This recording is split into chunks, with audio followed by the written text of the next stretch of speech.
Le conflit entre Israël et l'Iran peut, à première vue, sembler être un problème du XXIe siècle.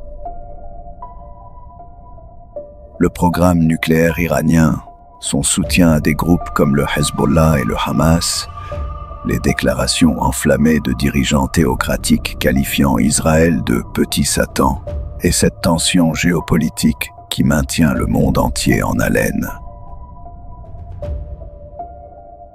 Mais la Bible, rédigée il y a entre 3500 et 2000 ans, révèle une réalité troublante. Cette hostilité ne commence ni en 1979 avec la révolution islamique, ni en 1948 avec la création de l'État d'Israël. Ses racines sont bien plus anciennes, plus profondes et surtout spirituelles. Et le point de départ est d'une clarté saisissante. Tout commence avec une seule famille, perdue au milieu du désert. Abraham, Sarah, Agar, Isaac et Ismaël. Ce récit, rapporté dans Genèse 16 à 21, résonne encore aujourd'hui, avec une précision qui donne des frissons. Pour comprendre, il faut revenir à l'appel d'Abraham.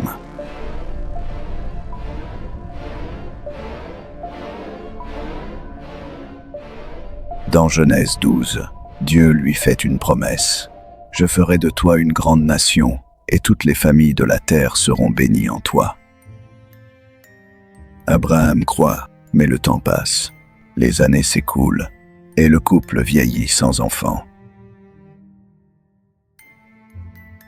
C'est ici que survient la première erreur humaine aux conséquences millénaires, le manque de patience et de confiance totale dans la promesse divine.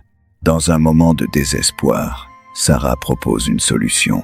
Elle offre à Abraham sa servante égyptienne, Agar, afin qu'il ait un enfant par elle. Genèse 16 contre 1 à 4. Ismaël naît. C'était une réponse humaine à un problème que seul Dieu pouvait résoudre.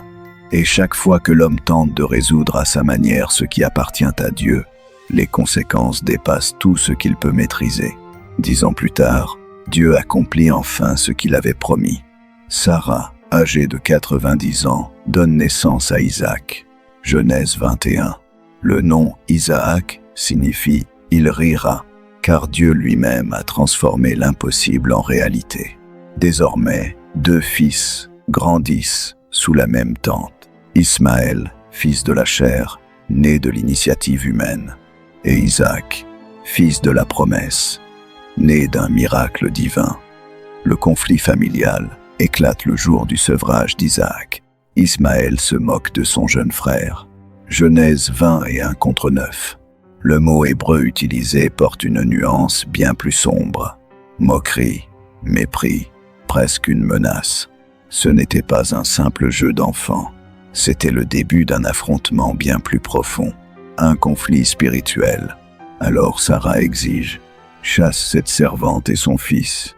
Genèse 20 et 1-10. Abraham, le cœur brisé, obéit. Après que Dieu lui ait confirmé « C'est par Isaac que ta descendance sera appelée ». Genèse 21-12. Et voici le point essentiel que révèle la Bible. Dieu n'abandonne pas Ismaël. Au contraire, il déclare « Je ferai aussi de lui une grande nation ». Dieu entend les cris de l'enfant dans le désert. Il fait jaillir une source d'eau et lui sauve la vie. Ce détail est fondamental, car la haine qui naît entre ces deux lignées ne vient pas de Dieu. Elle prend racine dans une blessure profonde, jamais guérie, celle d'Ismaël, le fils rejeté, mis à l'écart, chassé. Mais une différence essentielle subsiste dans les alliances. Isaac reçoit la terre promise, la lignée messianique et la bénédiction unique liée à la rédemption. Ismaël, lui, reçoit aussi une bénédiction, mais également une prophétie concernant son caractère et son destin. Il sera comme un homme sauvage. Sa main sera contre tous, et la main de tous contre lui, et il habitera face à tous ses frères. Genèse 16-12. Ce n'est pas une malédiction arbitraire. C'est une description prophétique d'un esprit qui marquera une partie de sa descendance. Une indépendance farouche, un état de conflit permanent et une résistance constante à toute autorité. La rivalité entre ces deux lignées ne sera pas simplement politique ou culturelle, elle sera spirituelle et elle traversera les siècles. Un autre détail révélateur apparaît dans Genèse 25:9. À la mort d'Abraham, Isaac et Ismaël l'ensevelissent ensemble. Pendant un bref instant, les deux frères se tiennent côte à côte, dans une forme de paix. Mais cette réconciliation ne dure pas, car la blessure originelle n'a jamais été réellement guérie. Alors, où se situe l'Iran dans cette histoire? L'Iran moderne correspond à l'ancienne Perse, appelée Para en hébreu, et la Perse apparaît clairement dans plusieurs passages bibliques, qui éclairent l'origine spirituelle de cette hostilité. Le premier se trouve dans le livre d'Esther. Dans la Perse du roi Assuérus, souvent identifié comme Xerxès Ier, apparaît un homme, Haman l'Agagite. Il ne se contente pas de haïr Mardochée, un juif, il décrète l'extermination totale de tout un peuple. Esther 3:6-9. Mais d'où vient une haine aussi radicale? Haman est un descendant d'Agag, roi d'Amalek. Exode 10:7-8-16.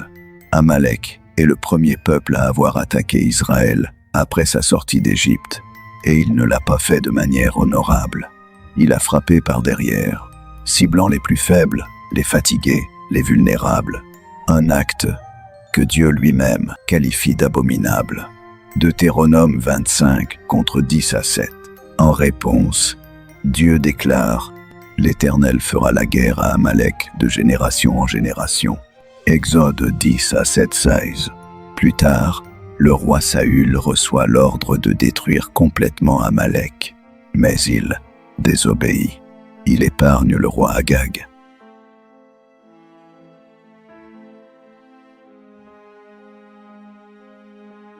Et cette désobéissance lui coûte son royaume.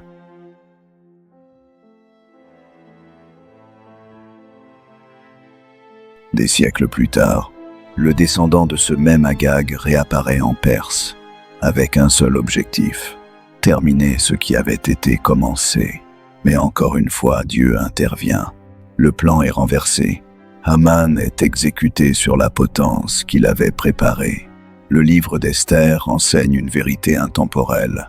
Celui qui s'élève contre le peuple de Dieu finit par tomber dans son propre piège. Mais il y a encore plus frappant. Dans le livre d'Ézéchiel, une prophétie décrit une guerre de la fin des temps, celle de Gog et Magog. Et, parmi les nations alliées, la Perse est explicitement mentionnée. Cette coalition attaquera Israël restauré.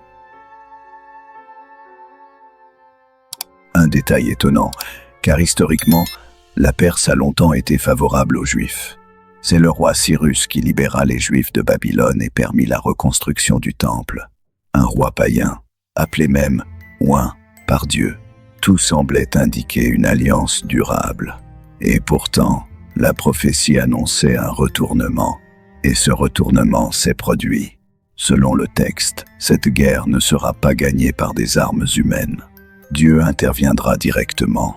Tremblement de terre, feu, confusion, une intervention surnaturelle. Alors pourquoi un tel changement? Pourquoi un pays autrefois bienveillant est-il devenu hostile? La Bible offre un cadre de compréhension. Avec l'arrivée de l'islam et la conquête de la Perse, une nouvelle vision du monde s'impose. Dans certaines interprétations religieuses, l'existence d'Israël devient incompatible avec l'accomplissement de certaines attentes messianiques. Dès lors, le conflit dépasse la politique. Il devient spirituel, religieux, eschatologique. Et ce qui ressemble à une rivalité moderne pourrait en réalité être l'écho d'une histoire bien plus ancienne. Une histoire qui continue de s'écrire sous nos yeux. Mort à Israël n'est pas simplement un slogan lancé dans la colère, c'est une doctrine.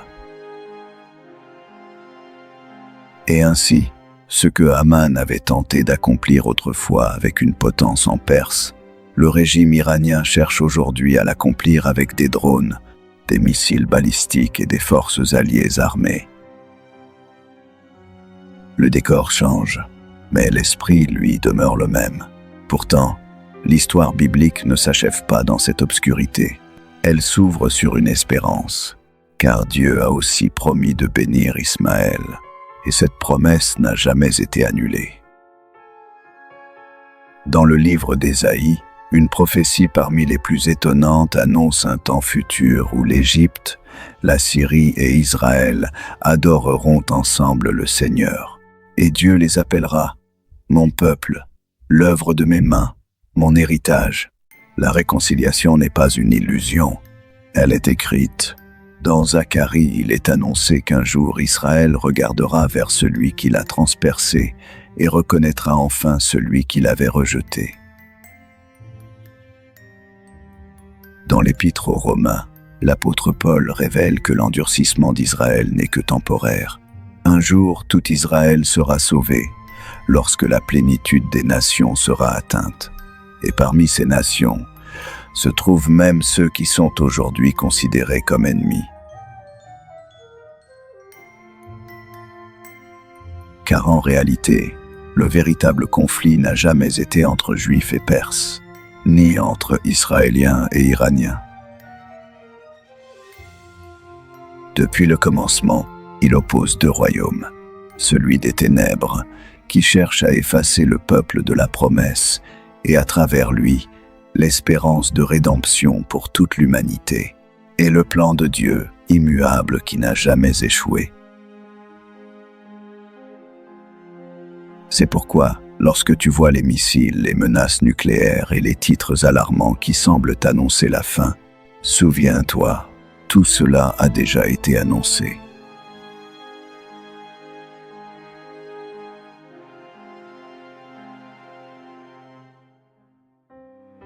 La haine n'est pas nouvelle. Seuls les outils changent, la potence, l'épée, la bombe, mais l'esprit reste identique. Il répète, siècle après siècle, la même erreur. Et la victoire de Dieu, elle non plus, n'est pas nouvelle. Elle avait été annoncée bien avant l'existence des missiles, bien avant même l'existence de l'Iran en tant que nation, bien avant le retour d'Israël sur sa terre. L'histoire n'est pas hors de contrôle. Elle suit un scénario écrit depuis des millénaires, et le dernier chapitre a déjà été révélé. Mon nom est Évrard et merci d'avoir regardé. Que Dieu vous bénisse tous.